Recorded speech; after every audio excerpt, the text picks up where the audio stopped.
Srikalahasti sub డివిజన్లో శాంతి భద్రతల పరిరక్షణ, నేరాల నియంత్రణ, మాదక ద్రవ్యాల నిర్మూలనపై కొంతకాలంగా చేపట్టిన ప్రత్యేక చర్యల వివరాలను డీఎస్పీ నరసింహమూర్తి గురువారం వెల్లడించారు.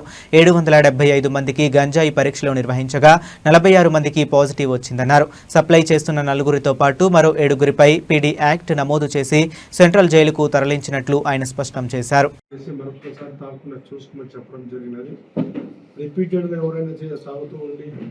చేస్తూ ఉంటే మాత్రం ఖచ్చితంగా వారి మీద కేసులు నమోదు చేయడం జరుగుతున్నది.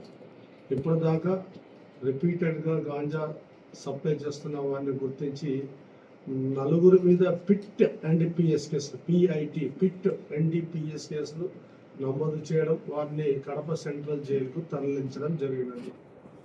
అదేవిధంగా తరచుగా దొంగతనాలకు నేరాలకు పాల్పడుతున్న వారిని కూడా గుర్తించి ఒక 6-7 మందిని PD act, prevention detection act అని చెప్పేసి వాళ్ళ మీద కేసులు నమోదు చేయడం, వాళ్ళని కూడా కడప సెంట్రల్ జైలుకు తరలించడం జరిగినది. ఈ గాంజా టెస్టులు అనేది నిరంతరంగా కొనసాగించడం జరుగుతుంది. యువతకు నేను చెప్పేది ఏమంటే, భవిష్యత్తును మీరు అంధకారం చేసుకోవద్దు, గాంజాకు అలవాటు పడవద్దు. గాంజాకు అలవాటు పడి నేరాలు చేస్తే మాత్రం కఠిన చర్యలు తీసుకోవడం జరుగుతుంది. కంటిన్యూగా ఈ టెస్ట్ అనేది కండక్ట్ చేయడం జరుగుతుంది. చట్టాన్ని ఉల్లంఘించేవారు కానీ చట్టాన్ని చేతులకు తీసుకునే వారి పట్ల వారిని గుర్తించడం జరిగింది. ఇప్పటిదాకా 55 మంది మీద ఇప్పటిదాకా వైండ్ ఓవర్ చేయించడం జరిగినది. రాబోయే మున్సిపల్ ఎలక్షన్స్, పంచాయతీ ఎలక్షన్ పకడ్బందీగా మేము ఇప్పుడు గ్రామాలను సందర్శించడం, గ్రామాల్లో సమస్యలు తెలుసుకోవడం, గ్రామాల్లో ప్రాబ్లమాటిక్ పర్సన్స్ ఎవరున్నారు, ఇష్యూస్ ఏమున్నాయి, ఆ ఇష్యూస్ రెవెన్యూకి సంబంధించిందా, పోలీస్ సంబంధించిందా, ఇతర డిపార్ట్మెంట్ సంబంధించిందా అనే విషయాలు కూడా అన్ని విషయాలు క్షుణ్ణంగా మేము నోట్బుక్లో రాసుకోవడం, ఒక డేటా తయారు చేయడం జరుగుతున్నది. ఆ విషయాల్లో కూడా ప్రోయాక్టివ్ పోలీసింగ్ అంటే అలాంటి ఇష్యూస్ ఏమైనా ఉంటే ఎవరితో సంప్రదించాలి, ఆ సమస్య పరిష్కారం ఎవరు చేయాలనే విషయాల మీద దృష్టి పెట్టడం జరిగింది. సమస్యలని పరిష్కారం చేయడానికి ప్రయత్నం చేస్తున్నాము. గ్రామాలను కంటిన్యూగా సందర్శించడం జరుగుతున్నది. గ్రామంలో అన్ని విషయాలు తెలుసుకోవడం జరుగుతున్నది. మున్సిపాలిటీలో కూడా విజిబుల్ పోలీసింగ్ పెంచడం జరిగింది. మున్సిపల్ ఎలక్షన్ కూడా మేము సిద్ధమవుతున్నాము అనే విషయం మీ ద్వారా తెలియజేస్తున్నాను. ఇది మాకు సబ్ డివిజన్లో ఉన్న క్రైమ్ సంబంధించిన సమాచారం. మనకు గంటి నాగేశ్వరరావు గారు వారి రెగ్యులర్ నైట్ బిట్స్తో పాటు లర్కింగ్ బిట్స్ అని చెప్పేసి, అంటే ఎక్కడ దొంగతనాలు చేయడానికి అవకాశం ఉందో అక్కడ మఫ్టీలో మా వాళ్ళు జనరల్ పబ్లిక్ లాగా ఉండిపోయేసి నిఘా పెట్టడం జరుగుతున్నది.